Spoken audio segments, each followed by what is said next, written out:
Hey everyone, how you doing? This is Amon Green, Green Bay Packers all-time leading rusher, and you're watching Packers Total Access Live, your daily source for Packer content.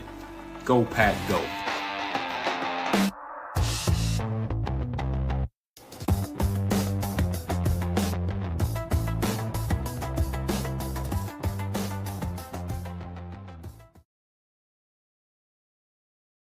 What's up, guys? Welcome to Packers Total Access. My name is Clayton. You can check us out on packernet.com. Find me on Twitter at Packers_access. We got some breaking news here, not specifically about the Green Bay Packers, but I'll kind of draw some parallels of how this may affect the Green Bay Packers in the long haul as the coaching carousel continues to just unravel, unfold, blow completely up. This one's a little bit of a surprise. You know, there was rumors that Mike Tomlin might not be back in Pittsburgh. If they didn't make the playoffs, some thought he's going to be fired. In this case, they make the playoffs. They got boat race last night against the Texans, obviously. And then we have the breaking news that came down the pike just a few minutes ago. Mike Tomlin is stepping down as the Steelers coach, sources tell the insiders. This was a tweet that was put out by Tom Pelissero. And we're going to talk about everything geared around this coaching shakeup and who might potentially be looking to interview for the Pittsburgh Steelers. That's a name that Jeff Hafley was thrown around about a little bit earlier in the season when the Packers defense was looking really, really good. That was a name that kind of got linked a little bit to the Steelers. So we'll talk about that and everything in between. If y'all would do that YouTube stuff for me, hit like, hit subscribe. If this is your first time tuning into PTA, welcome. Thank you for making us a part of your day. We're not experts. We're not insiders. We're not media members. We're fans just like you talking Packers on a daily basis. In this case, a little bit more of the NFL because it could, shake some things up for the Green Bay Packers and their potential coaching changes. So if you're looking for this type of content, make sure you hit like, subscribe, click the bell icon so you're notified when we go live in the future. If you're a Steelers fan going, hey, I want to get here and talk about this, or maybe you're a division rival, I want to get here and talk about this, you guys are welcome.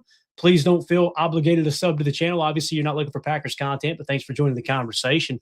Let's jump into what all this means. Now, obviously, Mike Tomlin immediately, I know there's some Packer fans that go, whoa. Could we lure him towards the Green Bay Packers? Well, there's some other facts that need to go along with this, right?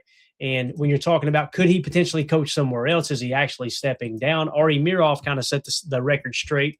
This is important, all right? Ari Miroff on X said this is important. Mike Tomlin leaving the organization means the Steelers will retain his rights. He was, in all caps, not fired, okay? It seems likely he'll take a year off, possibly to do TV. I grinned like a possum in a dumpster when I seen that. Well, I was like, give me Mike Tomlin on a pregame show all day long. That would be absolutely awesome. His one-liners, his love for the game, his knowledge of the game, former Super Bowl winning coach, the whole 9 yards, would be great on TV, I think. What I don't want to see him in the booth.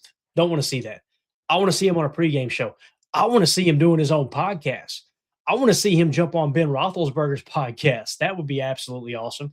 And then put him on like a Fox pregame or a CBS pregame, something like that. I think he would fit right in at Fox. Would be a great mesh there. But anyway, we'll see in the future what that what that beholds, I guess you could say. And then become a trade candidate next year, similar to Sean Payton when the Saints held his rights and later traded him to Denver. So think about that, guys. Takes a year off like Sean Payton did. I can't remember if Sean Payton took multiple years off, but let's just say he did take a year off. Takes a year off, and then, hey, I'm ready to coach again. Then the Steelers could potentially trade him to a team that might be interested in Mike Tomlin. I imagine there will be several teams that would be interested in Mike Tomlin. I'm not going to sit here and pretend like he would go to the top of the list for anybody. Maybe he would. Maybe he wouldn't. I feel like Sean Payton was a little bit hotter commodity than Mike Tomlin. And when you look at his career stats here, just to kind of put it into perspective, because I did see some people going, hey, what about the Packers? What about the Packers, right?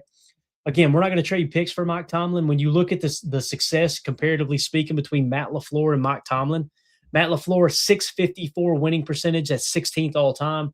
Mike Tomlin, 26th at 628. But he's got a ring, Clayton. Got it. If there's any Steelers fans in here, you guys know, and you've been very, very vocal this year. Been a long time since Mike Tomlin has coached championship caliber football, right? When you look at his playoff record, Mike Tomlin's playoff record is actually 400. He's 8-12 all time in the playoffs, if my numbers here are correct. Now, Matt LaFleur slightly under that at 333, obviously. Also, Matt LaFleur working with the youngest roster in the league for what, the last 3 seasons. Mike Tomlin obviously going the different approach, them adding pieces like a DK Metcalf, Aaron Rodgers, right? You still got Cam Hayward on that team. Is still an effective football player, and he's very, very long in the tooth. If you kind of take that into consideration there as well. So again, Mike Tomlin going to take a year off from football coaching, probably jump in the booth, and then maybe potentially look to come back at a later date. Now, what does that mean for the rest of the NFL and the Green Bay Packers? Let's take a quick little refresher, a quick little look at exactly how many teams are looking for a head coach here. All right, Adam Schefter tweeted out NFL head coaching vacancies are now up to 9, including 3 of 4 teams in the AFC North. My, how the North has fallen, man. If you had told me 2-3 years ago, the AFC North, that the Steelers and the Ravens were not going to have a head coach, I would be like, what are you talking about? It's just wild how quick things change in the NFL. It's not so cool, says in here. Cam Hayward's still good at his age. He really is, man. He's a dominant player. Fun fact, Cam Hayward, this was back in I want to say it was around 2019, maybe 2018. Cam Hayward was in my Madden league online. Pretty wild stuff. We uncovered it, I don't know, about a week after he joined, and he laughed it off, and it was true. And we had a real good source that, yeah, that's the real Cam Hayward in the Madden league.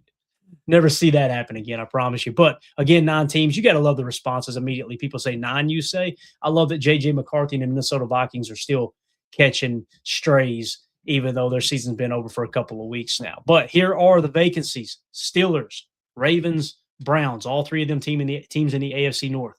New York Giants, the Tennessee Titans, the Atlanta Falcons, the Arizona Cardinals, the Vegas Raiders, and the Miami Dolphins. Obviously, the Dolphins moving on from Mike McDaniel. So with that being said, how does this affect the Green Bay Packers? Obviously, Jeff Hafley might be a candidate for them, right? They like defensive-minded coaches. Now, Mike Tomlin was more of a well-rounded coach. If I remember correctly, he had a heavy special teams background, but also defensive backs. There was a little bit of both of that mixed in, if I remember correctly. Now, I know Tomlin kind of came up through the Tampa 2 defense that was in Tampa, obviously, under Tony Dungy. If I remember correctly, he's a part of that coaching tree, right? And you guys correct me if I'm wrong in the chat with that. Jay Cole in the chat says Brian Flores for the Steelers. That makes a lot of sense, doesn't it? Take on another defensive-minded coach, and you're off and running. An aggressive coach, likes to blitz a lot. TJ Watt paired with him if Cam Hayward does come back.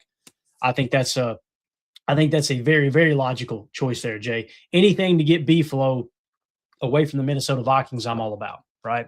So, Nick McSwain says, I doubt Matt LaFleur is gone, but we'll see. I agree. That's kind of where I'm at, Nick. I think Matt will be back with the Packers. However, it's still early, right? Anything could happen. In no way, shape, or form are we saying that Mike Tomlin would go to the Green Bay Packers. Not what we're saying at all. However, Jeff Hafley, could he go to the Steelers? Now, this is the latest in terms of Jeff Hafley's information, all right? And then we'll end with Mike McDaniel. So Jeff Hafley's interviews that he has set up, and you guys correct me if I'm wrong in the chat, if anything I'm missing here, the interviews he has set up, Hafley's expected to have a very busy week following the Packers wildcard loss. Here's the breakdown of the teams interested. The Tennessee Titans, he's scheduled to interview with the Titans today, all right, Tuesday, January 13th. The Atlanta Falcons requested and scheduled, okay, I'm not sure exactly when that's happening. It doesn't list it here. Arizona Cardinals requested / scheduled. Las Vegas Raiders requested an interview, and the Miami Dolphins did. I feel like the best choice or the best chance of Jeff Hafley getting a head coaching job at one of those stops will be the Miami Dolphins, where John Eric Sullivan, the former front office executive for the Green Bay Packers, one of the lead scouts in the scouting department. And obviously he just climbed up that ladder in Green Bay for some time now, right? Started in 2003, I believe, with the team and stayed there the entire time. Him getting hired as a general manager in Miami, that makes the most sense for Jeff Hafley, right? I think that's the greatest chance. Now, if the Steelers get added to this list, now we're up to 6 teams, right, that Jeff Hafley could potentially get a head coaching job at. Now, obviously, I think we would all agree we want Jeff Hafley back as the DC, right? You guys, maybe somebody disagrees in the comments, right? Let us know in the comments where you think, how you feel about that situation. All right. I want Jeff Hafley back. Hopefully he doesn't get a head coaching job, or maybe it's not enticing enough that he does return. Michael Parsons said yesterday during locker room clean out, the final interviews you get with the players, he said Hafley ain't going anywhere. Does he have inside information? I don't know. But to get Hafley back, everybody gets healthy. You reload with a couple of free agents. You trim a little bit of the fat off of the roster, right? Some players that we feel like, all right, yeah, you need to move on from. And we'll cover those players maybe tomorrow, potential cuts / restructures. We got a couple more free agents for the Packers that we need to hit on as well as we get in. And listen, guys, this is going to go quick. Some people think the offseason drags on this channel. It does not drag on. I just realized we're about 2 weeks out, maybe even less than 2 weeks. I got to look at the dates from the East-West Shrine game and the Senior Bowl. We'll be giving you guys live coverage of that. I love to go live during those and kind of give you updates throughout the game and just kind of talk about it in real time and hit topics along the way. So this is going to go really, really quick. And then once you get past January, right, that's at the end of January, you're jumping into February. Guess what's around the corner? You're going to have the combine. And then guess what you got? Free agency. Then guess what you got? The draft. Like, this is going to go rapid fire. We've got over 800 prospects added to our draft board. You can find over at patreon.com/PackerFan Total Access. They're added. The PFF grades from 23 and 24 already into the system for the most part. And a lot of those names, not a lot, a good chunk of those names will get filtered out because they're going to go back to college football. We've got the entire database built, and we'll start to remove those players if they make those announcements that they're returning to college football and everything. We get kind of the final say there. That gets a little tricky down the stretch. And then we're going to jump into, as soon as the national championship wraps up, we're going to put in the 2025 PFF grade rankings, and then we're going to put in the consensus big board rankings. You're going, why are you putting it in so early, Clayton? The way I build my board, and again, we've had some really, really successful draft boards we've created here in the past. We do that because I want to know where these guys ranked on the consensus big board before all the offseason hoopla and hype, right? Now you're going, okay, what about the All-Star games, the East-West Shrine game, the Senior Bowl? Doesn't that matter? It does. We have a controlled point system we use for players that stood out in practice that week and played well in that game that week. So we keep that separate. Again, I want to know how these players ranked as soon as the season was over, before you get a couple insiders who's got ties to Ole Miss, or they got ties to Michigan, or wherever they got ties to, right? I just pissed two fan bases off. Just threw two random names out there. I don't mean any hate on those two programs. But you get people in the media and they start to prop some of the players up there, right? They got a good standing with the coach. They want to get in a good word with that coach and continue their coverage of that team. They're going to prop those guys up. And I've noticed that as you get closer to the draft, things get shuffled around.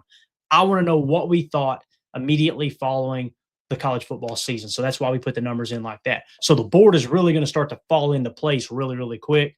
It's going to be a lot of fun. So make sure you guys are over there diving into that. So again, Jeff Hafley, 5 interviews, possibly a 6th if the Steelers decide they want to take a look at him. All right. Now, Mike McDaniel. You're going, what does Mike McDaniel have to do with Green Bay, Clayton? I want Mike McDaniel as our OC. I think it's a long shot it happens. There a lot of buzz is being created around Mike McDaniel for a potential head coaching job. I don't know if he'll get a head coaching job, but you're already seeing him schedule interviews for offensive coordinator as well. So let's talk about that real quick. McDaniel is the top candidate for 4 of 8 current head coaching vacancies. Obviously, this has now been expanded to 9. I don't know if the Steelers will be interested, but here are the teams that are interested in Mike McDaniel, the former head coach in Miami, being the new head coach. Cleveland Browns interviewed him on Monday. That was yesterday. Atlanta Falcons completed an interview yesterday as well. Tennessee Titans scheduled to interview tomorrow on the 14th. Okay, so he's going to interview with the Titans tomorrow. And then the Baltimore Ravens interview scheduled for later this week to potentially succeed John Harbaugh. So the Ravens are interested. So again, the Browns, Falcons, Titans, Ravens. What's interesting, Browns and the Ravens on that list, maybe they get into a fierce competition. If they both like him, they like the way he interviewed, that could go really, really quick. And he could potentially get one of those head coaching jobs, right? Matter of fact, I just realized that the Titans are in that same division, right?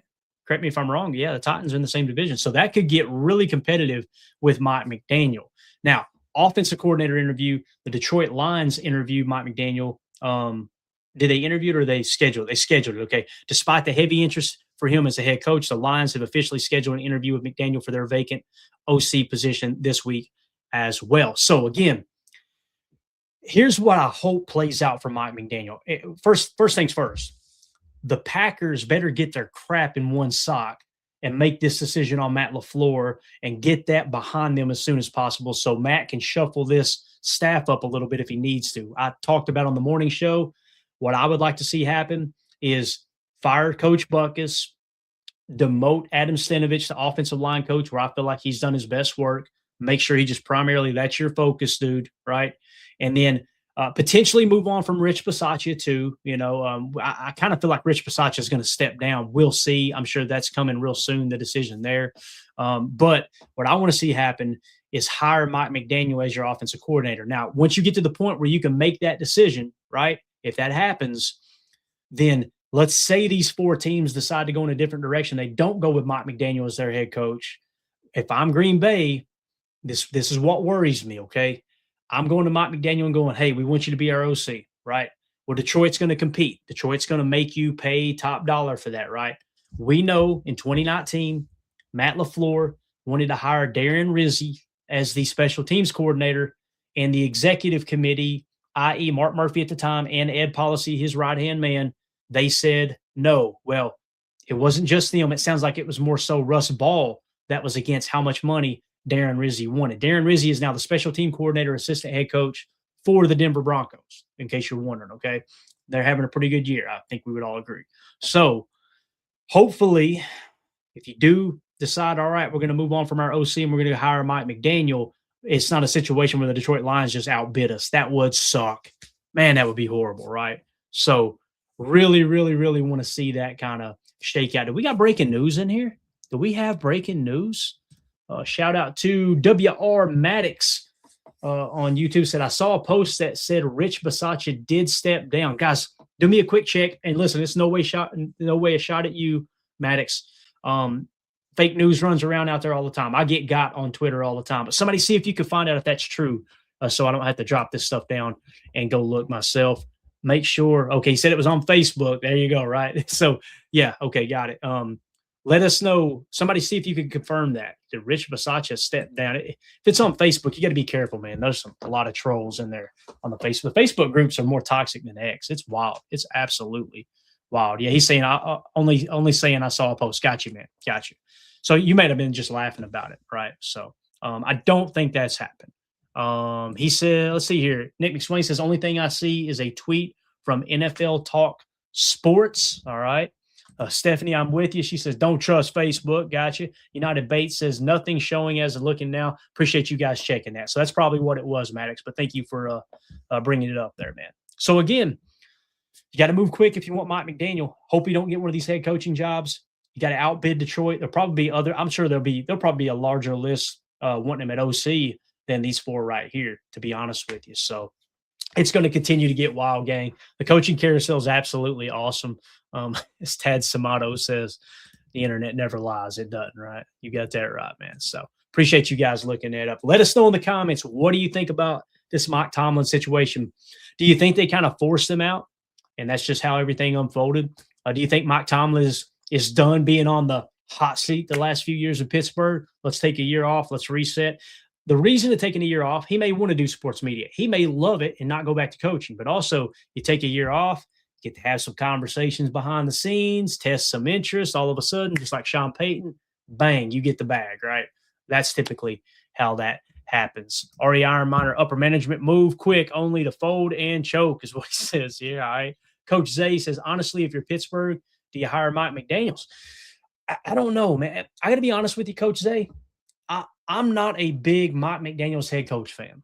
I think it's a little bit too much for him. He had a little bit of success early. I don't think it was all his fault what happened in Miami. It's obvious that was toxic when all the leak stuff came out with why Brian Flores got let go, because they were trying to tank for Tua and he didn't want to do that. And then him and Tua ended up butting heads while they were there. It kind of felt like Brian Flores got pushed out in a weird way, you know? So Mike McDaniels, you almost want to give him the benefit of the doubt because it's obvious something's wrong with how Miami's structured. Now, I think they've recently changed some stuff there in terms of, front office executives, things like that. But definitely John Eric Sullivan going down there is going to help clean that up if they bring kind of the Packer way to the Southeast like that. But if I'm Pittsburgh, if I put myself in a Pittsburgh Steelers fan, shoes right now, Mike McDaniels would not be my top choice, to be honest with you. I'm big on an offensive-minded head coach. That's just me personally. However, there's some really, really good defensive coaches out there too. I'm a little mind-boggled that more people aren't showing interest for the defensive coordinator for Houston. That defense is unbelievable. If there was a defensive coach, I would be going that route or with Seattle's defensive coordinator, one of those two. However, I'm not a big John Harbaugh fan. I think you're going to end up paying a ton of money. He's going to want a lot of control, so I wouldn't go that route. Not that the Steelers would. They probably hate Harbaugh, right? So McDaniels is an offensive-minded coach. I would rather go with somebody like a Clint Kubiak and give a young, great, play caller / whatever you want to call him, offensive guru. To me, as bad as I hate to say this, Ben Johnson did a good job turning that offense around in Chicago this year. He's a prick, don't get me wrong, but he did a good job flipping things around. Kind of wonder if Clint Kubiak is the next Ben Johnson. So that's the approach I would take if it were me. But yeah. Now, what J. Cole says, Flores is old school. That kind of sounds like Pittsburgh, right? Let me paint y'all a picture here. I was gonna keep this show really short, but what about Mike McCarthy in Pittsburgh? Hear me out. Mike McCarthy, Pittsburgh native, loves the Pittsburgh Steelers, has always loved the Pittsburgh Steelers, showed love to them when we played against them in the Super Bowl, right? What if Mike McCarthy got a job interview in Pittsburgh? He got the head coaching job. Aaron Rodgers came back, and it was Aaron Rodgers and Mike McCarthy reunited. I'm going to take it a step further. You guys know I want Matt LaFleur back. I've been vocal, right? What if the Packers lowball Matt LaFleur, and he goes, I'm not taking that. You know what? I'd like to go somewhere else. And then the Packers decide to trade Matt LaFleur. What if they traded him to Pittsburgh and now he's reunited back with Aaron Rodgers? That would be a wild scenario there too. Just two little things to kind of keep up with. I think Matt LaFleur is coming back to the Packers. I hope he is. But as Coach Mike Tomlin said, never say never, but never, right? Now, what about Malik Willis right now? Will Aaron come back? We don't know.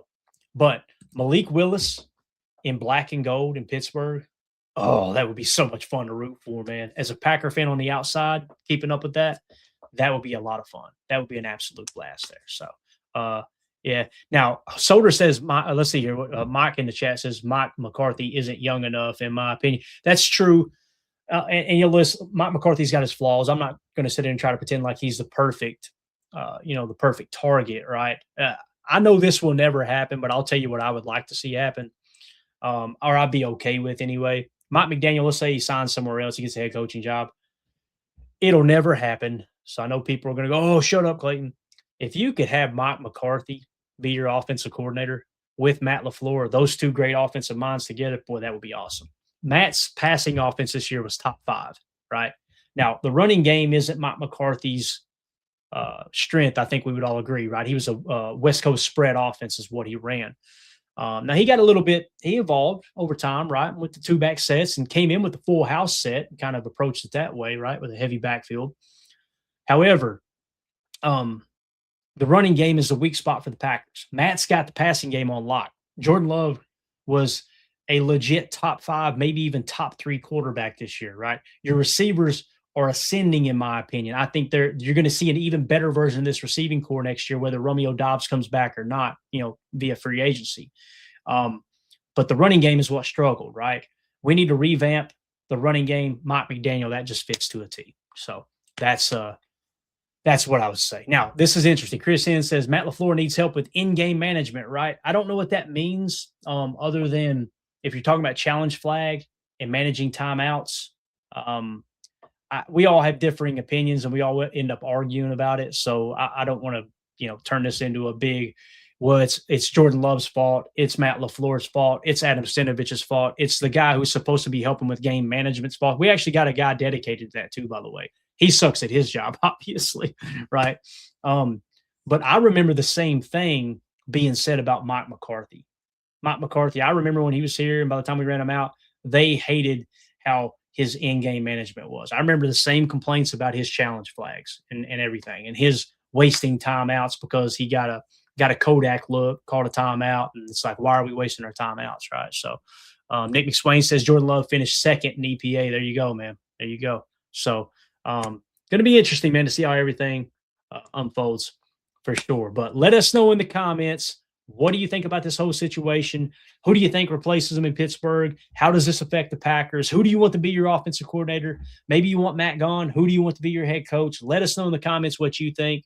You guys make sure you hit like, subscribe, click the bell icon so you're notified whenever we go live in the future. We may go live again here in a little bit. We'll keep an eye out here and see if any other news breaks. Maybe we hear something on the Matt LaFleur front. I expect that to come any day now, although the tweet yesterday made it sound like it's going to be a few days before something happens. So we will bring you guys any of the news when it hits. So appreciate everybody. Hit that like button for us. We will see you guys a little later today. My name's Clayton. This is PTA. Go Pack Go.